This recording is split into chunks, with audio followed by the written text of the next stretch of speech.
fait, on doit participer à un défi robotique. Donc on a un cahier des charges, c'est-à-dire un parcours à effectuer, donc c'est celui-là qu'on a devant nous. Donc on a à notre disposition une boîte de Lego Mindstorm avec un nombre limité de pièces, un nombre limité de moteurs.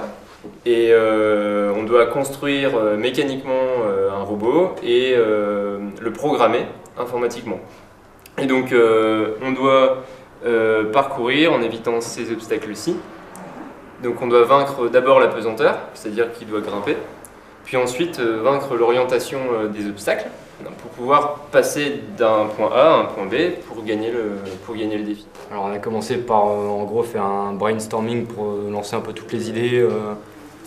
Vu qu'on ne se connaissait pas, fallait plus ou moins faire connaissance et voir comment chaque personne fonctionnait au sein du groupe. Et puis les choses se sont faites assez naturellement. On s'est dit qu'il fallait forcément commencer à construire le robot pour savoir avant comment le programmer. Donc on s'est tous plus ou moins attelés à la construction du robot. Et finalement, il y en a qui sont tout de suite orientés vers l'informatique. Il y a quelqu'un qui s'est dévoué pour la présentation. Et sinon, le reste s'est concentré sur la construction, vu que c'est ce qui nous pose le plus de problèmes pour le moment.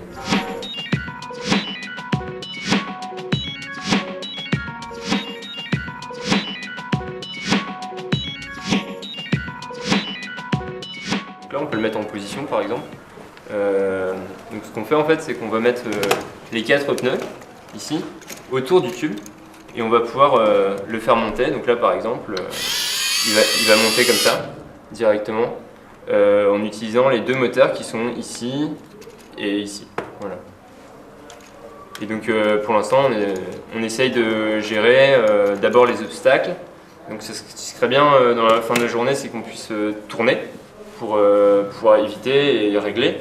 Et donc du coup, c'est notre objectif principal pour l'instant, sinon on arriverait à finir le défi.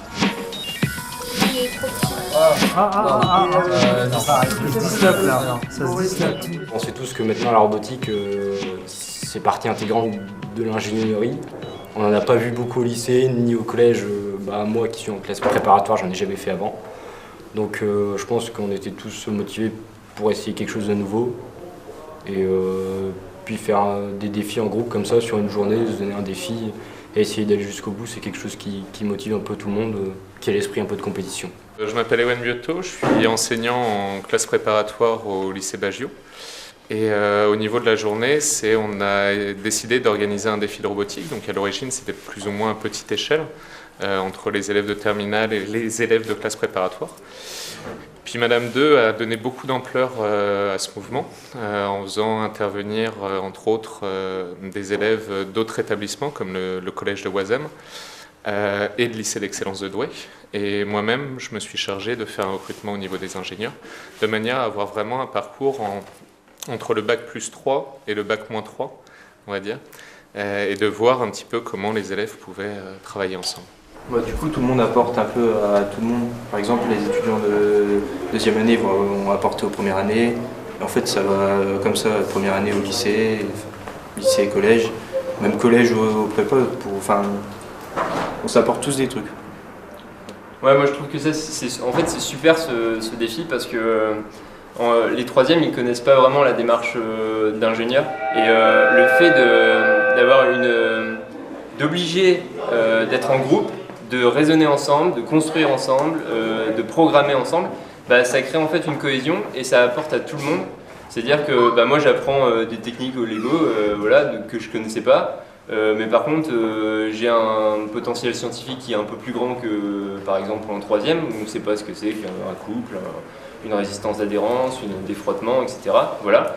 Mais par exemple la troisième elle a plus terre à terre, donc elle me dit ça marche pas. Ah ouais, comment on fait du coup et donc on a directement en fait les retours et on apprend plein de choses les uns des autres en fait. C'est ça qui est vraiment super. Au début c'était un peu compliqué parce que j'ai l'habitude des troisièmes et tout, ils sont grands, je veux dire, ils ont tout de suite la technique, ils prennent des choses qu'on ne comprend pas forcément, mais après non ça allait.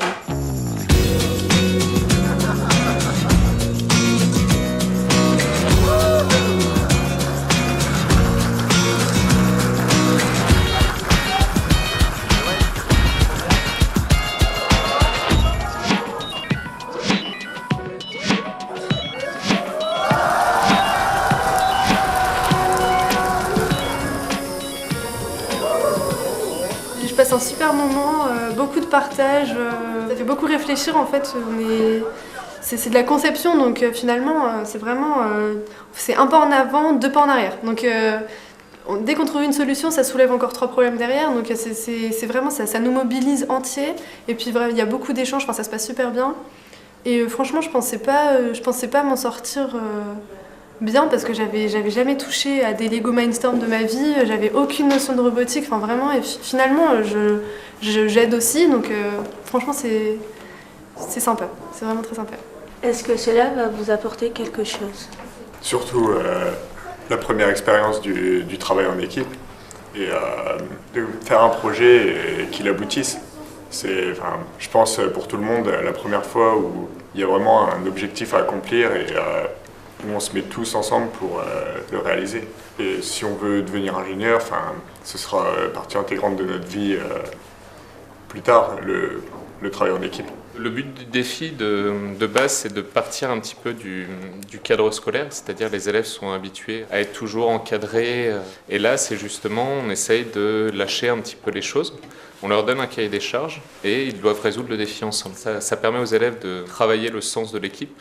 En plus, c'est des futurs ingénieurs qui vont devoir faire du management, donc c'était vraiment dans le but de les faire sortir du cadre scolaire et leur montrer que tout l'enseignement qu'ils ont fait jusque-là et l'enseignement qu'ils vont faire après est utile pour la suite de leur scolarité. L'équipe gagnante de l'édition 2016